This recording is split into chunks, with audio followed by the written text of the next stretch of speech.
Bismillahirrahmanirrahim. Assalamualaikum warahmatullahi wabarakatuh. Selamat datang kembali di channel saya, Susanti Amalia. Bapak Ibu guru yang hebat, kali ini saya akan membahas latihan soal tes potensi akademik PPG 2022. Jadi sekarang lagi ada pembukaan untuk pendaftaran PPG 2022. Bagi Bapak Ibu yang telah lulus administrasi, tahap selanjutnya adalah tes potensi akademik. Nah, jadwal yang sekarang itu udah ada, yaitu tanggal 12 sampai 13 Maret itu cetak kartu peserta, 14 Maret itu koordinasi peserta, dan instalasi mandiri itu sama juga 14 Maret. Karena sekarang untuk ujiannya itu ujian mandiri ya Bapak Ibu. Jadi kita harus menginstal aplikasinya nanti di laptop masing-masing. Jadi ujiannya juga sendiri ya. Nah, untuk seleksi akademik itu antara tanggal 16 sampai 30 Maret. Jadi mungkin Bapak Ibu mempunyai jadwal yang berbeda-beda. Nanti bisa dilihat di kartu atau di SIM PKB-nya. Nah, oke Bapak Ibu semuanya. Di sini saya akan memberikan kisi-kisi soal TPA yang 2022, lalu latihan soal tes verbal dan tes numerik, juga pembahasan soal beserta jawabannya. Oke, tanpa banyak waktu lagi, mari kita mulai. Tapi sebelum mulai, bagi yang belum subscribe, jangan lupa di subscribe dulu, dan yang udah subscribe saya ucapkan terima kasih. Jangan lupa juga untuk di like and share juga video ini supaya manfaatnya bisa tersebar luas. Oke, kita mulai aja ya. Nah, di sini untuk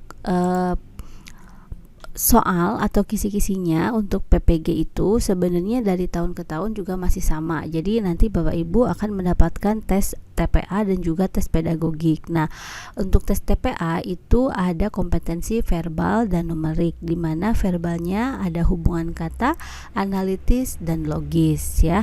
Untuk numerik itu deret, aritmatika. Nah, untuk indikatornya kita bisa lihat di sini ya Bapak Ibu, silahkan dibaca saja. Intinya kalau untuk verbal itu hubungan kata seperti sinonim, antonim, dan juga yang memilih kata dengan sifat yang berbeda dari 4 kata lainnya, lalu ada menarik kesimpulan seperti itu. Dan untuk numerik itu biasanya pelajaran matematika dasar, nah seperti deret angka, menentukan pola, solusi hitung, operasi hitung sederhana, lalu pembagian, pecahan, desimal, nah seperti itu. Lalu ada figural, yaitu hubungan bentuk dan serial. Kalau hubungan bentuk itu biasanya bentuknya apakah kita bisa mengetahui atau menentukan gambar yang mana yang berbeda atau yang mana yang mengikuti searah jarum jam. Nah, seperti itu. Juga ada verbal hubungan kata yang menentukan arti kesamaan dengan stem soal, lalu memilih pasangan kata yang memiliki analogis yang sama. Oke. Nah, itu untuk kisi-kisinya. Kita lanjut untuk contoh soalnya ya, Bapak Ibu. Di sini saya memberikan contoh soal untuk yang tes verbal ya. Mencari hubungan kata yang sepadan atau yang setara. Untuk nomor 1 di sini Venus titik 2 planet. Nah, untuk melati itu apa? Oke, untuk soalnya seperti ini, tips dari saya itu jangan dulu lihat ke option. Jadi kita harus tentukan dulu ini tuh tentang apa. Nah, dua kata kuncinya itu tentang apa. Kita tahu Venus itu adalah bagian dari planet ya, atau salah satu planet. Berarti melati itu salah satu bagian dari apa? Teh, daun, pohon, bunga, dan wewangian. Nah, melati itu adalah bentuknya bunga ya Bapak Ibu. Jadi yang benar adalah bunga. Dan karena Venus juga bentuknya atau itu planet gitu. Planet adalah sebuah planet. Oke, untuk nomor 2, harimau, kijang, buaya. Nah, apa? Oke, kita jangan dulu lihat option. Harimau itu kijang, buaya itu apa? Oke, kita lihat dulu katanya ya. Harimau hewan, kijang juga hewan. Nah, buaya hewan. Berarti yang dicari hewan. Nah, berarti option air, berenang itu salah ya. Tinggal C, D, dan E. Oke, kita lihat di sini. Perbedaan antara harimau dan kijang. Harimau buas, kijang itu jinak. tapi tidak juga untuk pet ya, tapi dibanding harimau itu kijang itu termasuk jinak gitu, berarti cari hewan yang jinak. Oke, ulat, kambing, semut semuanya juga jinak, cuman perbedaannya kita cari bentuknya yang mirip dengan kijang gitu, berarti yang berdiri berkaki 4. Nah, yang paling tepat antara ulat, kambing, dan semut adalah kambing. Nah, seperti itu ya Bapak Ibu. Next, nomor 3, tembaga itu logam, bayam itu apa? Nah, tembaga itu berjenis logam, sama tadi seperti Venus dan planet ya. Berarti bayam itu jenis apa? Kangkung, berbunga-bunga, bunga, tumbuhan, sayuran. Bayam itu termasuknya sayuran ya Bapak Ibu. Next, 4, manusia. Paru-paru, lumba-lumba apa? Nah, hubungan manusia dengan paru-paru apa? Bernafas dengan paru-paru. Berarti lumba-lumba bernafas juga dengan paru-paru ya. Kalau lumba itu bernafasnya paru-paru, lumba-lumba. Oke, untuk petani sawah, montir itu apa? Petani dengan sawah itu petani bekerjanya di sawah, berarti montir bekerjanya di bengkel. Oke, nah itu untuk menyelesaikan maka hubungan yang sepadan atau mana yang sama gitu ya. Oke, next. Nah, yang ini adalah persamaan kata atau sinonim. Legitimasi. Nah, kalau untuk mengerjakan soal sinonim itu memang kita harus punya background knowledge ya. Jadi pengetahuan sebelumnya yang kita bisa terapkan gitu. Jadi emang kalau sinonim atau antonim itu menurut saya cukup sulit kalau misalkan kita tidak banyak membaca atau kurang familiar dengan kata-katanya. Tapi bisa kita coba aja mengerjakannya ya. Untuk legitimasi, nah berarti biasanya kata-kata ini kan apakah itu kata itu adaptasi gitu dari bahasa Inggris, biasanya legit.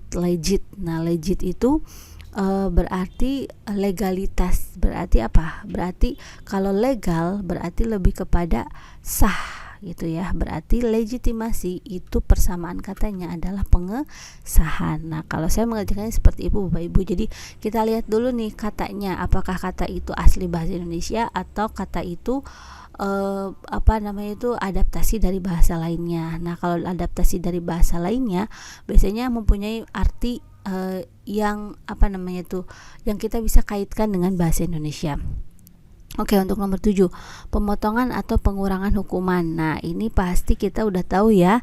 Jadi untuk pemotongan atau pengurangan hukuman itu namanya remisi. Oke. Nah, nomor 8 itu ilmu hitung. Nah, ilmu hitung almanak, aljabar, alfarisi, alwarizmi, sempoa. Yang benar adalah aljabar. Nah, iya ya. Lafaz nih. Lafaz ini mungkin kita akan terkecoh lafaz. Kalau tahu lafaz itu kan dari bahasa Arab ya mungkin ya. Jadi lafaz itu adalah ucapan, diucapkan. Lafaznya itu yang benar berarti ucapan. Nah, yang benar adalah ucapan gitu. Oke, makna yang dalam nih. Yang makna yang dalam itu apa? Hikayat, puitis, bijaksana, hikmah atau hikmat ya. Makna yang dalam berarti makna yang dalam itu maknanya itu dalam. Jadi kita bisa mengambil sesuatu dari hal tersebut. Nah, itu apakah hikayat itu enggak ya? Hikayat itu jenis prosa gitu. Puitis enggak, bijaksana.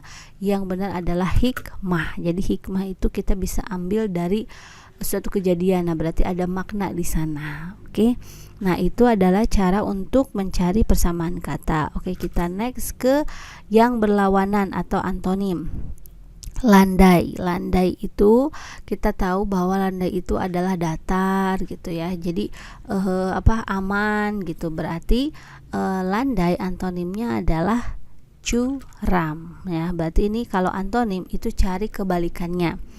Enmity. Nah, kalau ini mungkin kurang familiar ya. Nah, tapi caranya kalau misalkan ada kata di belakangnya itu sama, kayak misalkan dependent, independent kan sama tuh, dependent belakangnya itu berkaitan gitu. Berarti itu berlawanan biasanya. Nah, sama seperti ini belakangnya kan ada miti, di opsinya juga ada miti. Berarti yang benar adalah amiti ya. Nah, itu kalau saya itu seperti itu menentukannya gitu. Untuk 13 itu convergent. Nah, convergent itu lawannya berarti divergen. Nah, divergen itu apa? Bercabang, memusat, pusat, arah atau cekung. Divergen. Nah, diver itu kan banyak ya, berarti jawabannya bercabang. Convex. Nah, convex itu cembung, berarti kebalikannya adalah cekung. Nah, oke, untuk 15 nih, eternal. Eternal itu adalah abadi, berarti lawannya adalah fana. Nah, seperti itu ya. Kalau untuk mencari sinonim dan antonim memang kita harus tahu background knowledge-nya gitu. Nah, tapi kalau misalkan kita udah yakin, jangan sampai terkecoh dengan option-option yang ada yang lainnya. Jadi kalau misalkan kita udah yakin nih, kita cari tahu dulu sinonimnya. Kalau misalkan itu artinya atau bahasanya bukan bahasa Indonesia, kita tinggal cari bahasa Indonesianya yang lawan katanya, seperti itu. Seperti convergent berarti ininya apa, antonimnya divergent. Nah, divergent itu artinya apa? Nah, seperti itu ya. Oke, lanjut ke cari kata yang tidak masuk ke dalam kelompoknya. Oke, mana yang tidak masuk dalam kelompoknya. Nah, ini kita harus pinter-pinter ini tuh pengelompokannya tentang apa gitu ya. Nah, untuk nomor 16 itu kan mata, hidung, telinga, mulut, dan rambut. Oke, semuanya adalah bagian dari tubuh atau ada dalam tubuh. Nah, kira-kira nih mana yang tidak termasuk kelompoknya gitu. Nah, untuk di sini mata itu ini ya termasuk indera ya, hidung, telinga, mulut. Nah, kecuali dengan rambut. Nah, berarti bukan yang five sense gitu ya. Jadi bukan indera yang itu. Rambut itu bukan termasuk gitu. Berarti itu tentang panca indera. Nah, untuk yang 17, mana yang tidak masuk dalam kelompoknya? Chelsea, Manchester United, Arsenal, Leicester City, atau Real Madrid. Nah, mungkin kalau Bapak Ibu, Bapak guru ini tahu yang suka main bola ya, melihat bola ya. Nah, ini pengelompokannya adalah tentang liga ya. Jadi liga mana gitu yang termasuk kepada yang paling banyak tuh negara mana. Dan di sini yang salah itu adalah Real Madrid, karena Real Madrid itu masuknya Liga Spanyol dan selanjutnya adalah Liga Inggris.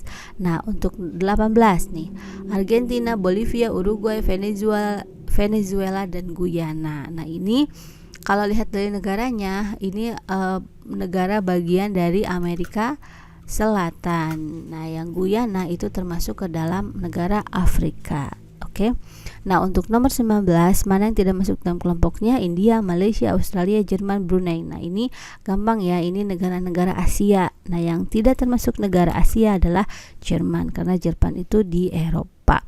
Oke, mana yang tidak masuk dalam kelompoknya? Paus, manusia, kera, lumba-lumba, bandeng. Oke, di sini kira-kira apa ya? Nah, untuk hewan-hewan ada manusianya, hewan di lautan ada juga hewan di daratan, ada kera gitu ya. Nah, berarti ini berkaitan dengan cara bernafasnya, karena sama paus, manusia, kera itu sama menggunakan paru-paru, lumba-lumba juga sama, hanya bandeng yang menggunakan insang. Nah, seperti itu ya. Nah, ini termasuk soal yang agak sulit kalau misalkan kita tidak tahu atau tidak punya background knowledge tentang hal-hal ini. Jadi Bapak Ibu semuanya harus sering membaca seperti itu. Next, nah ini di tes numerik nih. Tes numerik ini sebenarnya pemecahannya itu sederhana.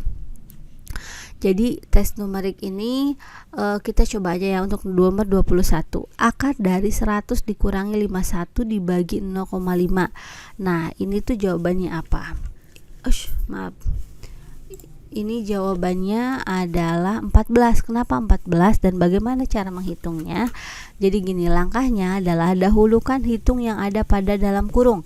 Nah, ini dalam kurung ini harus didahulukan. 100 dikurangi 51 itu kan 49. Akar dari 49 itu 7 ya, dibagi 0,5. 0,5 itu kan adalah setengah. Nah, kalau 7 dibagi setengah itu sama dengan 7 dikali 2/1. Berarti jawabannya adalah 14. Nah, seperti itu. Sekarang nomor 22 nih. 24 kali 0,625 ya. Nah, Cara menghitungnya adalah ubah bentuk desimal menjadi pecahan. Nah, di sini yang desimal itu kan 0,625 ya. 0,625 itu sama dengan 625 per 1000. Nah, berarti kalau 24 itu kan sama dengan 24 per 1. Berarti sama dengan 24 dikali 625 dibagi 1000. Nah, 24 dikali 625 itu 15.000 dibagi 1000 menjadi 15. Nah, seperti itu. Next. Untuk soal nomor 23, 0,125 dikali 64 dibagi 2. Nah, langkahnya ubah desimal menjadi pecahan seperti tadi. 125 per 1000 dikali 64 per 1. Berarti ini tinggal dibagi aja. 8.000 hasilnya dibagi 1000 jadi 8. 8 dibagi 2 hasilnya jadi 4. Nah, seperti itu ya. Oke, next. 3 per 40 adalah berapa persen? Nah, untuk mengerjakan soal ini, Bapak Ibu ubah penyebutnya menjadi 100. Nah, jika tidak bisa, maka dikalikan 100%. Nah, karena di sini 40 itu dikali berapa jadi 100 itu nggak bisa. Kalau misalkan 25, misalkan ya 3 per 25 itu kan bisa jadi 100 dikali 4 gitu. Jadi 3 kali 4, 25 kali 4. Nah, penyebutnya jadi 100.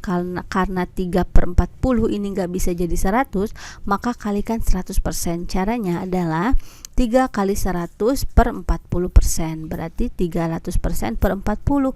30 dibagi 4 itu adalah 7,5%. Jadi jawabannya adalah A gitu ya. Next, suatu seri angka nih yang seperti ini ya, 19, 28, 37, 46. Ini adalah cari polanya dulu nih. Polanya setiap angka apakah dikurang, ditambah atau dibagi. Nah, untuk dari 19 ke 28 biasanya yang paling dekat dulu. 19 ke 28 itu berapa? Plus 9. Ternyata 28 ke 37 juga sama plus 9. Berarti kita tahu polanya adalah plus 9. Nah, sekarang 46 plus 9 itu berapa? 55. Nah, seperti itu ya. Untuk nomor 26 nih, seri huruf. Untuk seri huruf kita harus tahu bahwa huruf itu memiliki urutan ya. Jadi A itu 1, B2 dan begitu seterusnya sampai Z itu 26. Berarti kalau ada E, H, A, J, M, B, E itu 5, H8, A1, J. Nah, ini kita tinggal lihat dulu nih polanya ya. Nah, kalau saya biasanya tuh 5 ke 10 itu dekat, berarti ke sini aja polanya, langsung ke sini, enggak ke sini gitu ya. 5 ke 10 berarti plus 5, berarti ini apa? Selang 2. Nah, berarti 10 ke selang 2 ke sini plus 5 itu adalah 15. Nah, huruf ke-15 itu apa? Huruf ke-15 itu adalah O ya. Di sini C, D, E itu semuanya O. Berarti tinggal kita cari. Nah, selanjutnya kan huruf yang 8 ya, selang aja lagi, selang 2 lagi. Berarti 8 ke 13 itu berapa plusnya?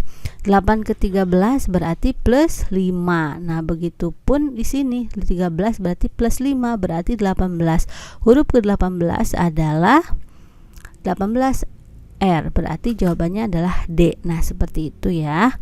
Next, di sini seri huruf semuanya. Jadi kita pakai yang tadi ya untuk urutan nomor di huruf.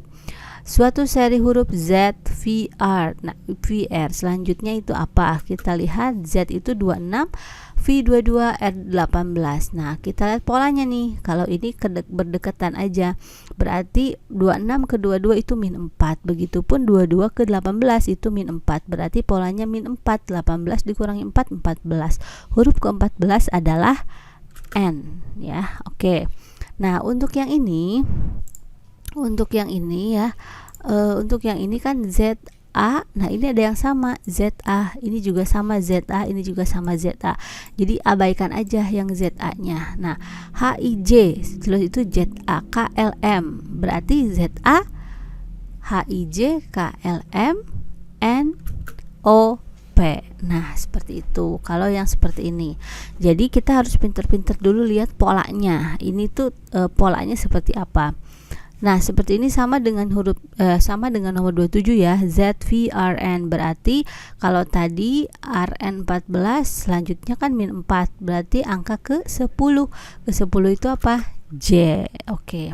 Nah, yang ini sama seperti nomor 28, ZA, ZA, ZA. Berarti ini abaikan dulu. Nah, EFG, HIJ, setelah itu berarti KLM. Nah, itu mudah kan ya Bapak Ibu. Nah, ini masih soal yang mudah-mudah, tapi insya Allah juga nanti ke depannya atau nanti pas tesnya soalnya seperti ini juga. Jadi nggak terlalu susah gitu. Oke. Next. Nah, kita lanjut ke tes logika. Di sini sebagian besar pengusaha industri pariwisata mengeluh pendapatan turun di saat era pandemi corona. Andreas adalah seorang pengusaha industri pariwisata. Nah, untuk mendapatkan jawaban untuk soal logika ini, Bapak Ibu harus tahu kuncinya. Kalau ada kata semua atau seluruh berarti harus semuanya, pasti ya. Kalau sebagian atau beberapa, nah jawabannya bisa berupa kemungkinan. Oke, kita lihat di sini, kita analisis dulu ya. Sebagian besar berarti kemungkinan nih ya. Karena Andreas bisa aja dari bagian yang mengeluh atau bagian yang tidak. Berarti di sini mana?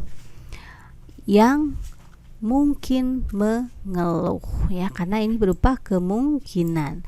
Nah, ini juga sama nih, sebagian berarti kemungkinan nih ya. Sebagian pejabat adalah koruptor. Seluruh koruptor tak bisa hidup tenang. Ada kata seluruh ya. Rizal seorang pejabat korup, berarti udah jelas nih, Rizal termasuk kepada seluruh koruptor ini. Karena Rizal pejabat yang korup, berarti Rizal tak bisa hidup tenang dan bahagia. Nah, itu seperti itu cara untuk menentukannya. Selanjutnya nih, seluruh, nih ada kata seluruh, pelaku syirik yang tidak bertobat hingga mati masuk neraka. Berarti di sini kesimpulannya masuk neraka. Percaya dengan jimat keselamatan dan jimat penalisan adalah syirik. Sampai matinya Sutopo masih terus memiliki dan mempercayai jimat penglarisan. Berarti Sutopo itu termasuk pelaku syirik. Berarti kesimpulannya adalah Sutopo masuk neraka. Nah, karena udah seluruh dan udah pasti gitu ya. 34 nih. Sebagian alumni kampus ternama di Indonesia, ini ada kata sebagian, adalah pejabat yang gemar korupsi. Anton seorang pejabat. Oke, Anton adalah alumni kampus ternama Indonesia. Nah, Anton adalah pejabat. Oke. Anton alumni kampus. Oke, tapi apakah gemar korupsi? Belum tentu. Berarti kemungkinan ya, berarti belum tentu Anton gemar korupsi. Nah, seperti itu ya. Next. Nah, untuk soal selanjutnya, bila benar itu A, bila salah pada pernyataan pertama itu B, bila salah pada pernyataan kedua itu C, bila pernyataan pertama dan kedua salah itu D, dan bila salah pada kesimpulan itu E. Nah, kita harus lihat dulu nih ya. Setiap hari Jumat SMP Al-Amin libur. Oke, berarti secara kalimat masuk logika, berarti benar gitu ya. Hari ini hari Jumat, berarti hari ini pasti SMP Al-Amin libur. Berarti benar nih, kesimpulannya benar. Berarti jawabannya A. Nah, seperti itu. Sekarang lihat lagi. Semua pejabat korup tidak tenang hidupnya. Oke, boleh ya. Tidak ada masalah dengan kalimat ini. Mr. X adalah pejabat yang gemar melakukan korupsi. Berarti Mr. X hidupnya tidak tenang. Betul, berarti jawabannya benar. Jadi kesimpulannya itu benar. Ikan adalah hewan yang bernafas menggunakan insang. Ya. Lumba-lumba adalah hewan yang bernapas menggunakan insang. Nah, ini udah salah nih. Udah salah ya. Jadi lumba-lumba adalah ikan. Nah, tidak, kalau lihat dari ininya, untuk option yang atas itu boleh benar gitu ya, karena sebagian besar memang seperti itu. Nah, tapi untuk lumba-lumba hewan bernapas menggunakan insang itu salah. Berarti jawabannya yang benar adalah yang C, salah pada pernyataan kedua. Oke. Ukuran bunga tidak lebih besar daripada piring makan. Apakah ini untuk pernyataan pertamanya udah benar? Karena ada loh bunga yang besar, berarti bisa salah gitu ya. Rafflesia arnoldi adalah sejenis bunga. Rafflesia arnoldi ukurannya tidak lebih besar daripada piring makan. Nah, ini udah salah. Pernyataan pertamanya udah salah. Jadi B ya. Jadi ketika pertanyaan pertamanya udah salah ya salah kesimpulannya. Oke. Untuk 39 nih, segala yang berhubungan dengan virus dapat dipelajari dalam virologi. Oke, betul. Dokter Anita tertarik mempelajari keganasan virus COVID-19. Dokter Anita tertarik mempelajari virologi. Oke, ini benar. Kesimpulan dan pernyataan-pernyataannya benar. Lorenza sangat amat takut dengan serangga. Oke, boleh. Takut dengan serangga disebut dengan insektofobia. Jadi Lorenza adalah seorang insektofobia. Oke, betul. Nah, seperti itu untuk menjawab soal yang seperti ini ya, Bapak Ibu semuanya. Oke, terima kasih atas perhatiannya. Saya berdoa semoga kita semuanya lulus dalam ujian PPG kali ini. Sukses, go get it. Jangan lupa like, komen, dan juga share video ini. Yang belum subscribe, silahkan subscribe. Thanks for watching. Selanjutnya nanti saya akan bahas-bahas soal berikutnya yang terkait dengan ujian-ujian PPG. Terima kasih. Wassalamualaikum warahmatullahi wabarakatuh.